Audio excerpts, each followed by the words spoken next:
just think if we're going to do it, it gives us a much better selling point as opposed to this.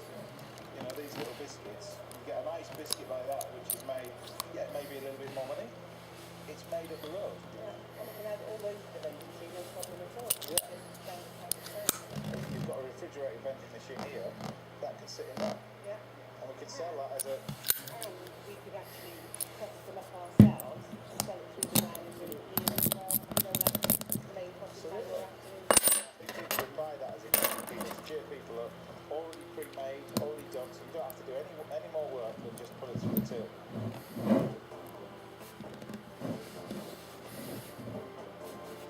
Everything is falling into place. The team is now looking to source more seasonal and local produce.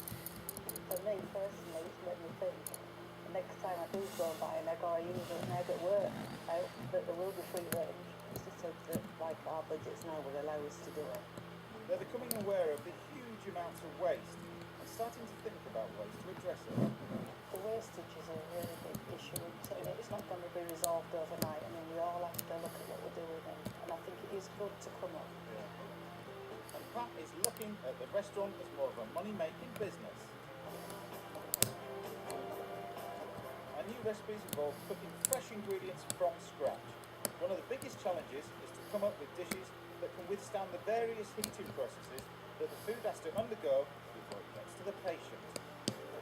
The staff start cooking from around 6 in the morning. It's now 10:30. Yeah. When does this get eaten? It leaves the kitchen at 11:15, and it gets to the wards and it's time around about 12 o'clock, and after that, you know, the different wards get at different times, obviously. The food then gets placed into a hot trolley and sits there for about an hour. It then travels up to the ward where it's reheated to over 100 degrees before being plated and served to the patients. Now I'm amazed that you make food and it's made at 10:30 and people don't eat it till 2.5 hours. It's in a hot cabinet and then it gets boosted to temperature again. No wonder it's rotten when it gets to the...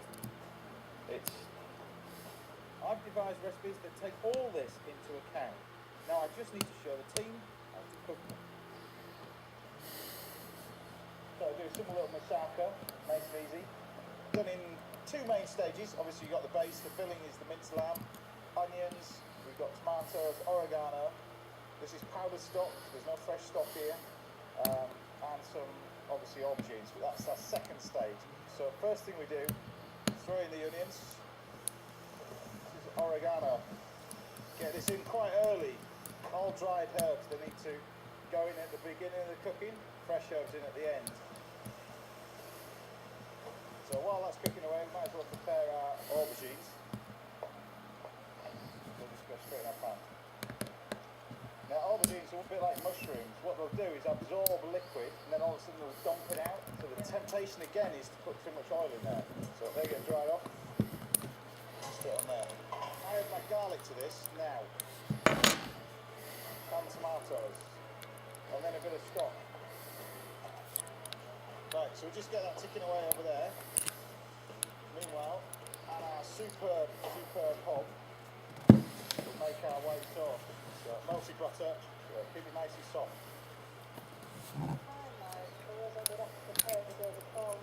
Yeah, basically you want to be doing that. Prepare all the lamb, get it in a tray with the aubergine, and then just do the sauce and get it in the oven.